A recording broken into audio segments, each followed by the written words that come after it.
What I'd Become. Written by Night Breeze. Read by no one and nobody.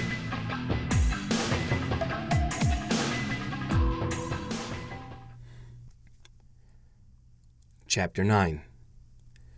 Carrot Top's mind was spinning with everything that she and her husband had learned from their encounter with the strange creature. At first, Defender had tried to get them to talk to him, but after using an imaginative combination of drawings, miming, and interpretive dance, they managed to convey the fact that their method of translation was strictly one-sided.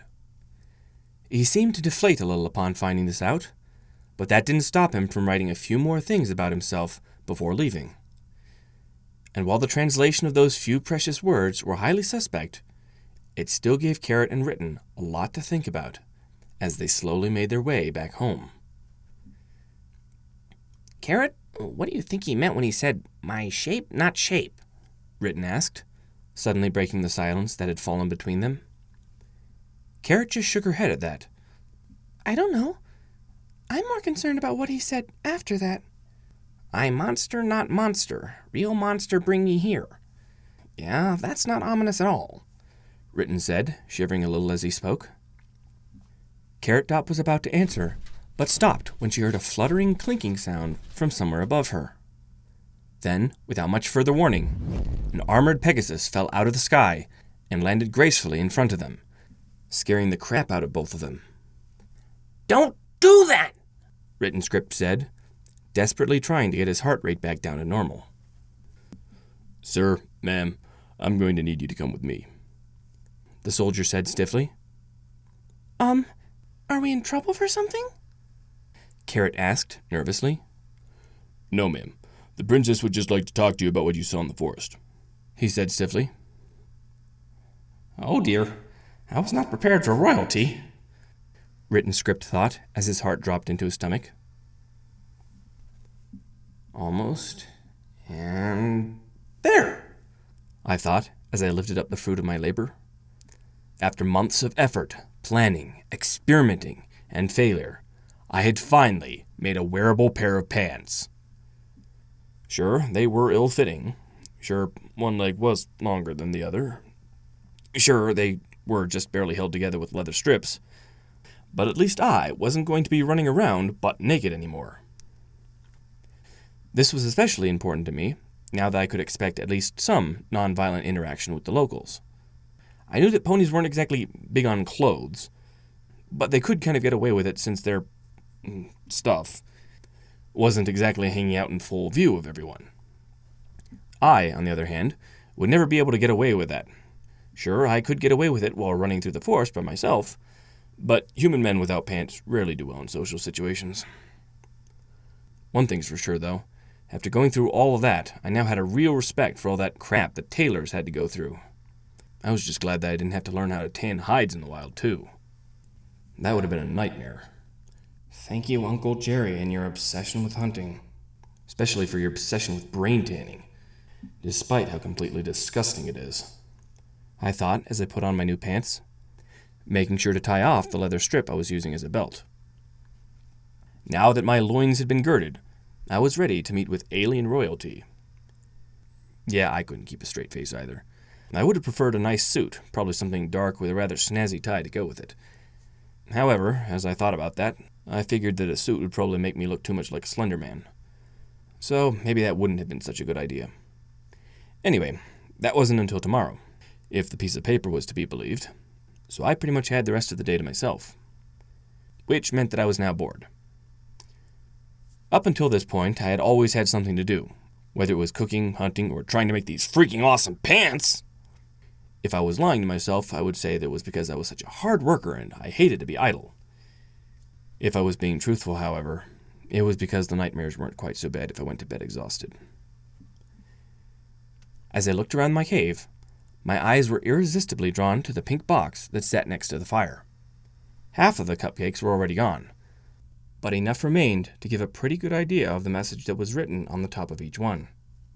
Now, after really looking at them, they seemed to be an invitation of sorts. It was clear that the pink one wanted me to come to that delicious-smelling gingerbread house. But why? The sprinkles and balloon cupcakes between me arriving and the hug between us made no sense. And why on earth would she want to hug a monster?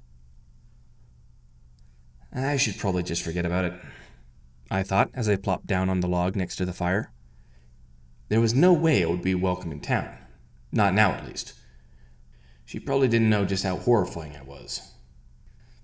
I suppose I should grab a stick of charcoal and see how much my drawing skills have deteriorated since coming here.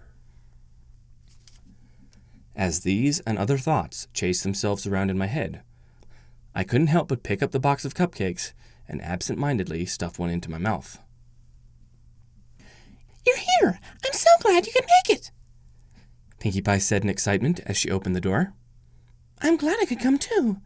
You always throw the best parties, though I'm not certain why you threw this one, Twilight said as she entered Sugar Cube Corner. You only said that there was a new pony in town, but you didn't say who it was or when they arrived. Pinkie just smiled at that as she pulled Twilight into the building, shutting out the cool autumn night as she did so. Of course I didn't, silly. He hasn't introduced himself yet, so I don't know what to call him. Though as for when he arrived, he's actually been here for a while. I've seen him about, but he's been really difficult to get an invitation to, she said as she bounced her way over to the snack table. That doesn't sound like you, Pinkie. As far as I've been able to tell, you've always been able to get an invitation to any pony, Twilight said dubiously. As Twilight made her way through the party, she noticed a few more things that were out of place. For starters, other than Twilight, Spike, and the elements of harmony, there wasn't any pony else here. Even if the guest of honor hadn't shown up yet, this was still pretty sparse for a trademark Pinkie Welcome to Ponyville party. Also, while all the fixings for the party were there, such as music, food, and party games, the ponies weren't really involved in any of it. Instead, they were all watching Pinkie with varying levels of intrigue. Pinkie, you know as well as I do that there hasn't been any pony new in town for a while now. The last one to come to town was Tranky, and you've already established that he's not one for parties. You mind telling us what's going on? Rainbow asked as she hovered over her pink friend. However, before Pinkie Pie could open her mouth to respond, all 6 of the assembled ponies jumped when an ear-piercing, soul-rending shriek came from outside the building. In a flash, Pinkie was already out the door before any of the others could even get their thoughts in order. In fact, Twilight could have sworn that Pinkie hadn't so much as ran out, as she simply disappeared in a cloud of dust. Only the opening and shutting of the door marked her passage, letting the others know that no spellcraft had been involved in her vanishing act. Though that last part was still a little bit suspect. This was Pinkie Pie, after all. As Twilight ran to the front door, closely followed by the other 4, she could hear a commotion outside, as well as the echoes of Pinkie Pie's voice fading in the distance. Wait, come back, Pinkie said, though to whom, Twilight wasn't sure. Once outside, Twilight immediately spotted the pony who had caused the shriek, as well as those who were making the commotion.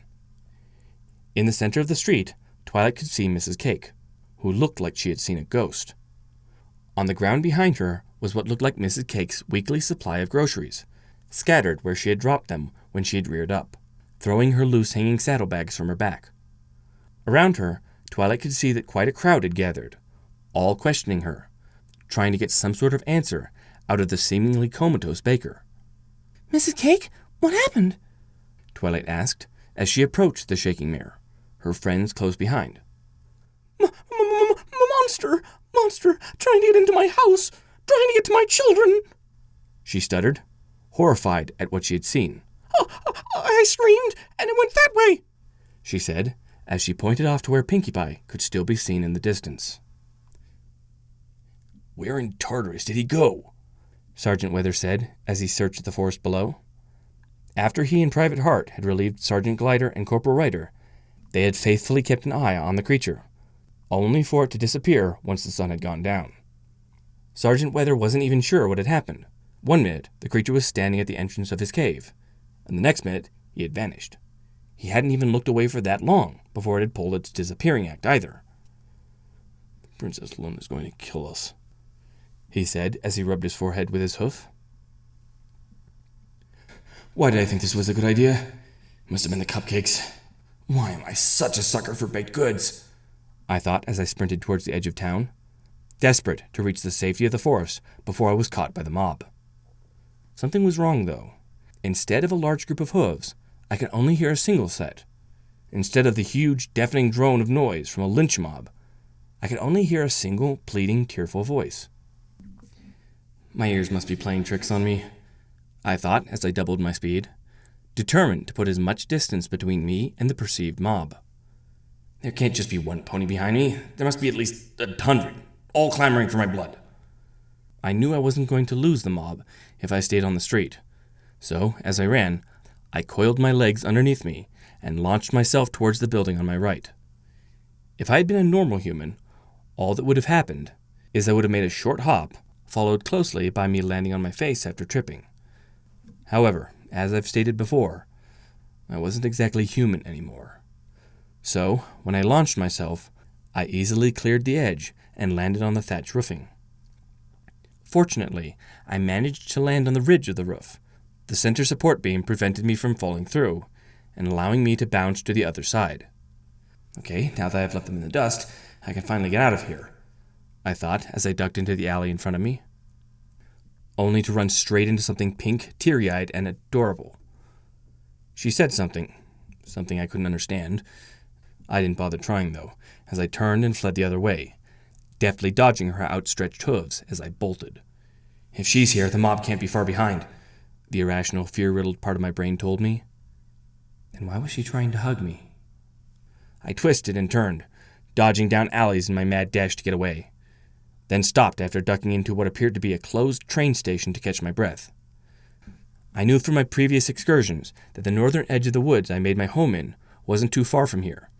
If I could just make it, I'd be in the clear. I was interrupted in my thoughts when I heard a shuffling sound behind me. I quickly turned to spot the pink specter from before, rising out of a garbage can I was leaning against. In a flash, I was off, racing across the tracks and towards the woods, praying that she'd lose interest once we reached the tree line. What does she want from me? Is she really that determined to make me pay for being a monster?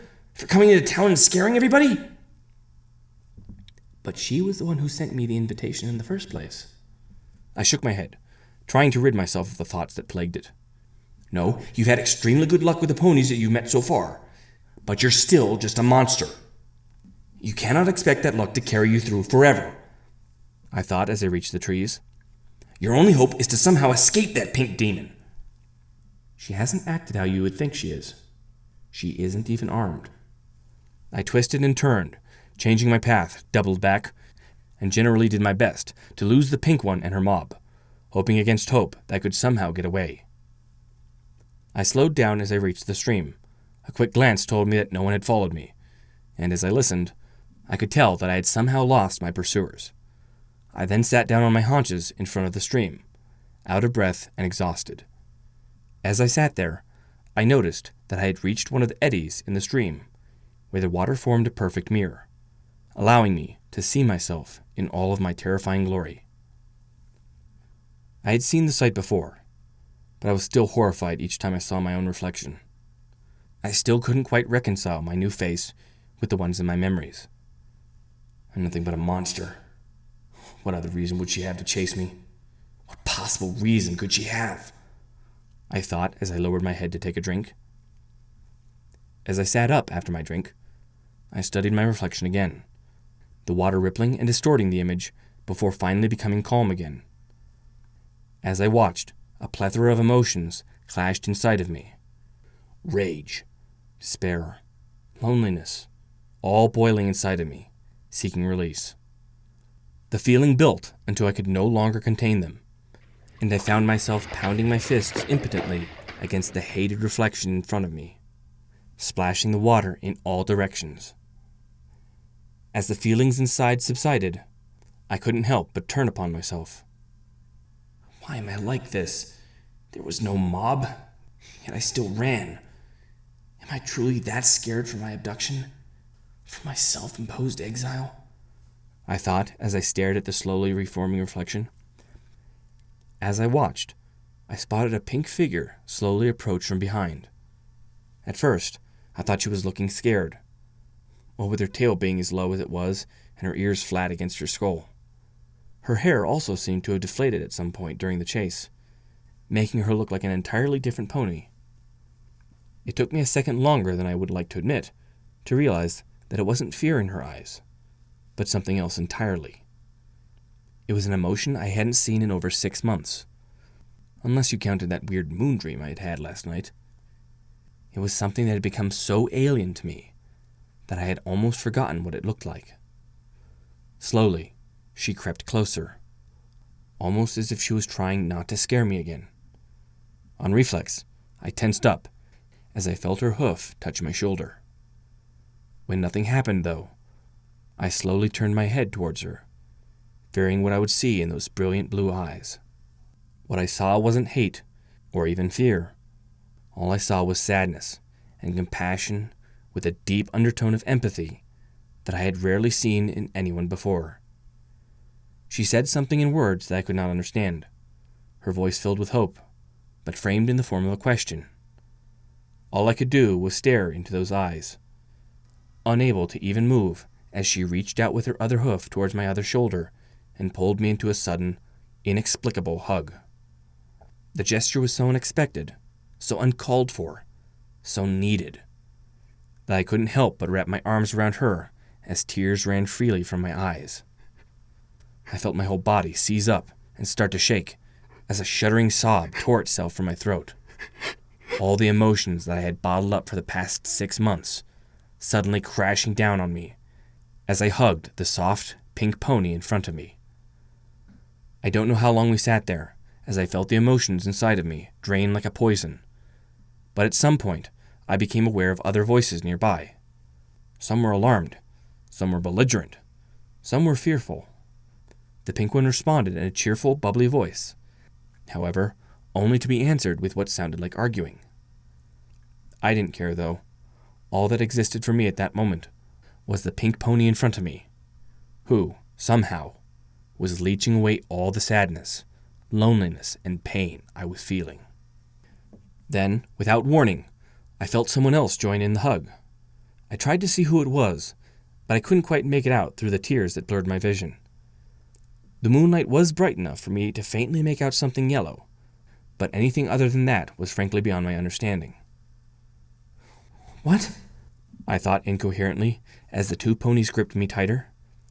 I couldn't quite grasp what was happening around me, but I wasn't afraid of them anymore. Something inside changed at that point.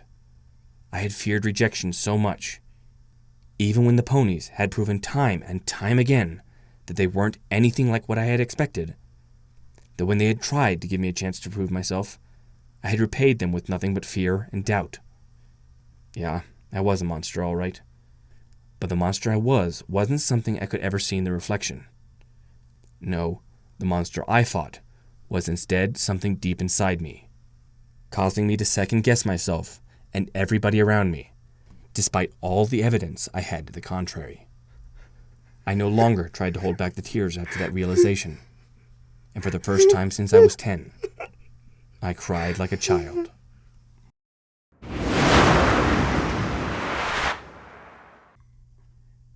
If you're enjoying this reading, consider checking out the non-copyright infringement version available on Amazon Prime. See link in video details for more information.